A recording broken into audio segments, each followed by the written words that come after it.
நமஸ்காரம். நான் ஆஸ்ட்ரோ அமிர்தா பேசுகிறேன். இன்றைக்கி நாம் பார்க்க போகிற கேள்வி பதில் மற்றும் கேள்வி அந்த கேள்வியை பதிலும் அடங்கியிருக்கும் அல்லது கேள்வியில் அடங்கியிருக்கும் கிரகங்கள் என்ன என்பதை பற்றி தான் நாம் பார்க்க போகிறோம்.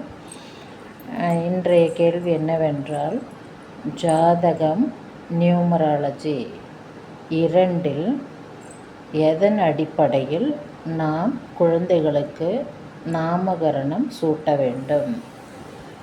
அதாவது ஜாதகமும் உண்டு, நியூமராலஜியும் உண்டு.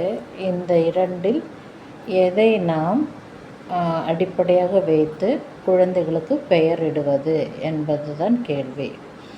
இந்த கேள்வியின் பதிலை பார்ப்போம். பிறகு அதில் அடங்கியிருக்கும் கிரகத்தை பார்ப்போம். இப்பொழுது என்றால் குறைந்தது பல வருடங்களாகவே ஜாதக அடிப்படையில் நியூமராலஜி அடிப்படையிலும் பெயரிடுகிறார்கள் பெற்றோர்கள் குழந்தைகளுக்கு. அப்படி பார்க்க போனால் நமக்கு இப்போ ஜாதகம் என்றால் நிறைய இடத்தில் பஞ்சாங்கம் என்று வந்திருக்கிறது. அப்போ பஞ்சாங்கத்தில் ஒவ்வொரு நட்சத்திரத்தில் பிறந்த குழந்தைக்கு நாமகரணம் இந்த அதாவது ஒவ்வொரு எழுத்தில் தொடங்கும் அந்த எழுத்தை முதல் எழுத்தாக வைத்து குழந்தைக்கு பெயரிடலாம் என்று பஞ்சாங்கத்தில் குறிப்பிடப்பட்டிருக்கிறது. அதை வைத்தும் செய்யலாம். நியூமராலஜியிலும் அதே போல் பல நல்ல குறிப்புகளை பயன்படுத்தி நியூமராலஜி அடிப்படையிலும் பெயர் வைக்கலாம், தவறொன்றும் இல்லை.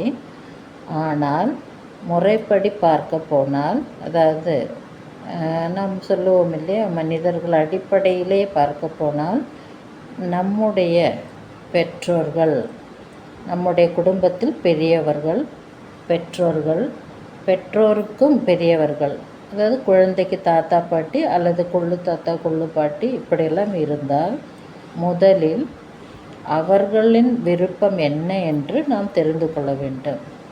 அவர்கள் என்ன பெயர் கொடுக்கிறார்கள் என்று அதை அறிந்தும், மேலும் இவர்கள் இந்த பெரியவர்கள் தாத்தா பாட்டி அல்லது கொள்ளு தாத்தா கொள்ளு பாட்டி அல்லது நம் தாயார் தந்தையார் இப்படி இருப்பவர்கள் முதலில் கருத்தில் கொள்ளுவது எப்பொழுதுமே குலதெய்வத்தை தான்.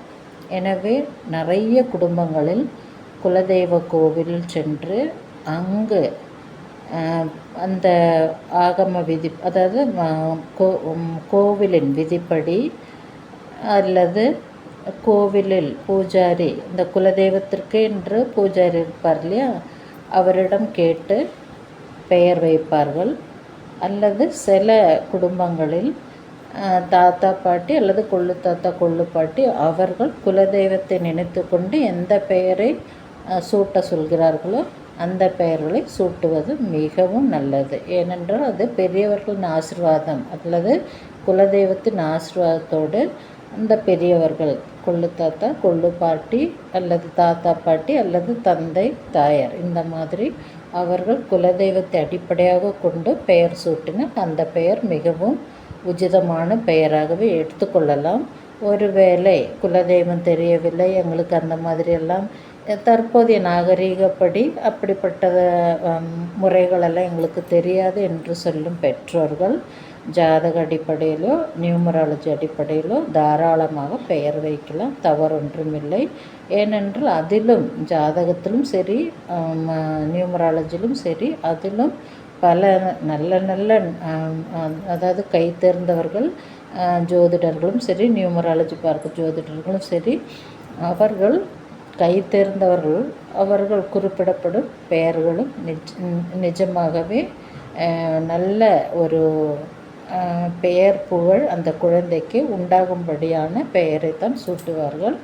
எனவே நீங்கள் முதலில் குலதெய்வத்தின் அடிப்படையில் நம் வீட்டில் உள்ள பெரியவர்கள் எந்த பெயரை சொல்லுகிறார்களோ அந்த பெயரை வைத்து கொள்ளலாம். இரண்டாவதாக நீங்கள் தற்போதைய நிலவரப்படி உங்களுக்கு ஜாதகப்படியோ நியூமராலஜி படியோ பெயர் வைக்க வேண்டும் என்றால் அதையும் செய்யலாம். இதுதான் பதில்.